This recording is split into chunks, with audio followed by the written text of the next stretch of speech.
네, 오늘 새벽에는 시편 11편 말씀을 가지고 위기 속의 예배자라는 제목으로 함께 은혜를 나누고자 합니다. 우리가 하나님을 처음 만나게 되고 하나님을 만남으로 은혜를 경험하게 되는 이제 공통적인 특징이 하나 있습니다. 그것은 인생에서 큰 고비를 만났을 때 하나님을 만나게 된다라는 거죠. 아이러니하게도 그런 중대한 어려움, 우리 인생의 위기를 만났을 때 하나님을 만나게 됩니다. 무조건 안 좋은 일이 있어야 하나님을 만나게 된다. 그런 의미는 아닙니다. 중요한 것은 하나님만 신뢰할 수밖에 없는 그런 항복과 그 삶의 인정, 그 하나님 앞에 겸손하게 온전히 주님을 신뢰할 때에 하나님을 만나게 된다라는 것이 우리에게 너무나도 분명하게 알려진 사실입니다. 오늘 시편 기자인 이 다윗의 오늘 시편은 굉장히 위기 속에서 자신의 인생의 위기 속에서 어떤 선택을 해야 되고 오히려 이런 위기 속에서 하나님을 만나는 지혜와 방법은 무엇인가를 시편 노래를 통해서 우리에게 너무나도 잘 알려주고 있습니다. 오늘 그 내용을 함께 좀 살펴보면서 그 교훈을 얻고자 합니다. 먼저 다윗은 오늘 대적에게 공격을 받는 상황을 굉장히 심각하게 또 묘사를 하고 있습니다. 이것이 압살롬에게 쫓길 때였는지 또 사울에게 쫓길 때였는지는 정확하게 알 수는 없습니다만은 오늘 표현을 보니까 이 다윗이 정말 이 막다른 길에 막히게 된 그런 상황을 잘 묘사를 하고 있는데요. 우리 1절과 3절 말씀을 한번 읽어보겠습니다. 1절에서 3절 말씀 전체를 한번 읽어보겠습니다. 내가 여호와께 피하였거늘 너희가 내 영혼에게 새같이 내 산으로 도망하라 함은 어찌해야 됨인가. 악인이 활을 당기고 화살을 시위에 먹이며 마음이 바른 자를 어두운 데서 쏘려 하는도다. 터가 무너지면 의인이 무엇을 하랴. 아멘. 오늘 다윗이 대적이 자신의 생명을 이제 뺏으려고 하는 굉장히 긴급한 그 상황을 묘사를 하고 있습니다. 여기 보니까 적이 이미 화살을 시위에 올렸다. 이 말은 뭐냐면 이미 자신을 겨누고 있다라는 말입니다. 자신을 이 화살을 당겨가지고 자신을 지금 조준하고 있는데 여기 이어서 어두운 데서 쏘려 한다라고 하고 있죠. 어디서 나를 치는지도 모르는, 어떻게 보면 그들의 포위망 안에 완전히 지금 갇히게 되는 그런 절망적인 상황을 말씀을 하고 있는 것입니다. 다행히 시편 기자는 이런 상황 속에서 어떻게 고백을 하고 있습니까? 내가 하나님께 나아가야겠다 이렇게 고백을 합니다.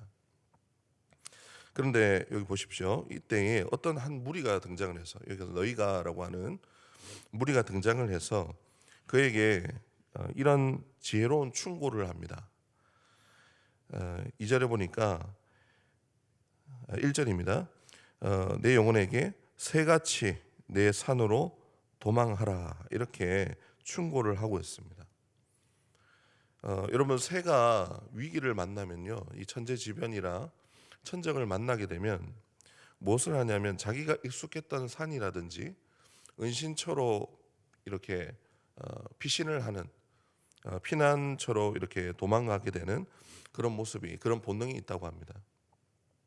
그런데 오늘 이 내용을 듣고 보면 너무나도 좋은 충고처럼 보이지만 오늘 이 맥락 안에서 살펴보면 이것은 굉장히 부정적으로 사용되고 있는 내용입니다. 왜냐하면은 새같이 내 산으로 도망하라라는 것은 내가 가장 잘하고 익숙한 세상의 방법으로 이 상황을 피하라. 이 상황에 너희 지금 생명이 지금 죽게 되었으니까 네가 가장 안전하고 네가 가장 익숙하게 그렇게 사용할 수 있는 방법으로 지금 이 위기를 벗어나라고 충고를 하고 있는 내용이라는 것이죠. 우리가 참 그런 충고를 많이 듣지 않습니까? 교회 가면은 기도하면 뭐가 하늘에서 떨어지냐. 지금 빨리 급한 상황인데 그 시간에 차라리 빨리 어떻게 방법을 써가지고 이 위기를 벗어나야지. 지금 그 시간에 교회를 간다라는 게 말이 되냐? 기도를 하고 있냐? 이렇게 이제 세상 사람들이 마치 우리에게 지혜로운 충고를 하는 것처럼 이 오늘 말씀에 이렇게 묘사를 하고 있다라는 것입니다. 그런데 이 말이 굉장히 설득력이 있습니다. 왜냐하면은 3절의 말씀처럼 이 예배자는 터가 완전히 무너져 있는 상황이거든요.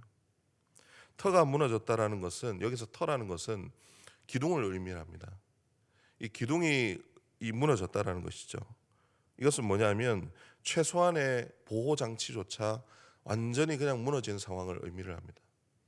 여러분, 집이 다 쓰러져 가고 밖에 비가 오고 있습니다. 그런데 그 비를 피하려고 위에 천막 하나 덮어가지고 비를 피하고 있는데 갑자기 바람에 이 천막이 나부끼더니 천막이 날아가 버렸어요. 그럼 비도 피할 곳도 없고 아무것도 없는, 이 비를 오롯이 맞아야 되는 그런 굉장히 절망적인 상황 아니겠습니까? 그때 피하려고 그렇게 했는데 결국에 그것이 다, 그것마저 다 날아가 버리고, 그렇게 된 상황에서 마음이 다 무너지지 않겠습니까? 이럴 때는 같이 기도할게. 이럴 때일수록 예배하자. 하나님 살아계신다. 이렇게 주변에서 충고를 하고 이렇게 하더라도 너무나도 절망적인 상황이기 때문에 그런 이 말들이 안 들린다라는 것이죠. 완전히 어떻게 보면 소망이 다 끊어진 그런 상황 속에서 오히려 원망이 나오고 내가 이럴 줄 알았다 하면서 세상 가운데 하나님께 돌아서 버려서 세상 가운데 나아가는 그런 일들이 참 많이 있습니다. 그런데 오늘 이 예배자는 너무 놀라운 고백을 합니다. 눈 하나 깜짝 안 하고요. 참 하나님 앞에 그렇게 신앙 고백을 하게 됩니다. 우리 4절 말씀을 함께 읽어보도록 하겠습니다. 4절입니다. 여호와께서는 그의 성전에 계시고 여호와의 보좌는 하늘에 있으며 그의 눈이 인생을 통촉하시고 그의 안목이 그들을 감찰하시도다. 아멘. 여호와께서 그의 성전에 계신다. 그가 바라보는 것은 지금 하나님의 성전입니다. 하나님의 성전은 하나님의 집입니다. 하나님의 임재가 있고 하나님이 거하시는 곳입니다. 그래서 하나님의 임재를 경험하는 예배자들의 처소, 하나님의 집, 그것을 바라보면서 저기 가면 하나님 만날 수 있다. 저기로 피신하면 하나님께서 우리를 건져주신다라고 고백하고 있는 것이죠. 뿐만 아니고 이렇게 고백합니다. 여호와의 보좌는 하늘에 있으며. 여러분, 하늘에 있으면은 밑에 것이 다 보이죠. 하나님께서 보좌에 앉으셨다라는 것은 하나님께서 그 모든 것을 다 내려다보고 계신다라는 것을 의미를 합니다.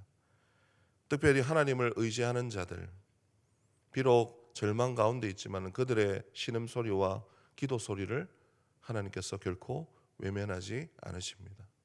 오늘 이 말씀을 보면은 그들을 감찰하고 계신다.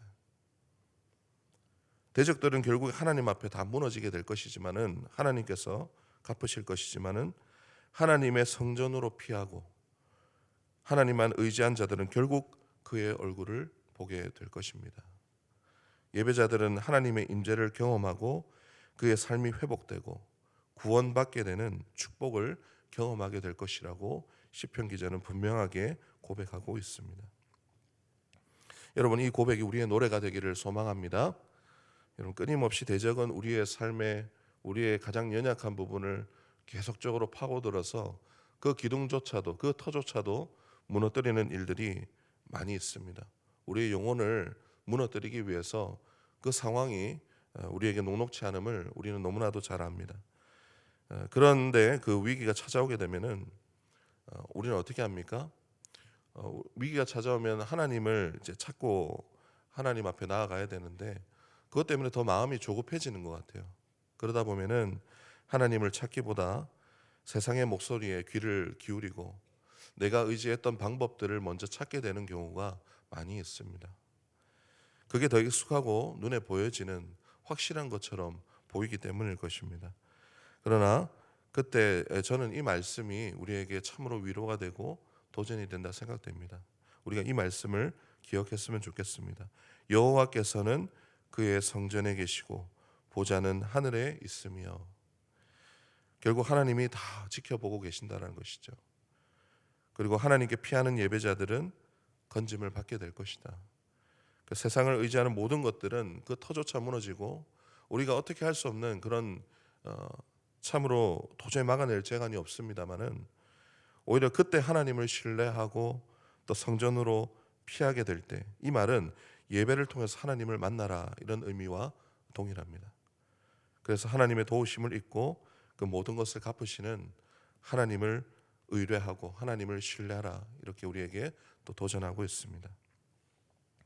여러분, 결국 하나님이 개입하셔야 됩니다. 하나님이 우리의 삶에 아무리 우리가 노력하고 많은 것을 얻어내고 뭔가 한다 할지라도 하나님이 그 입으로 후 불어버리시면은 아무것도 아니게 됩니다.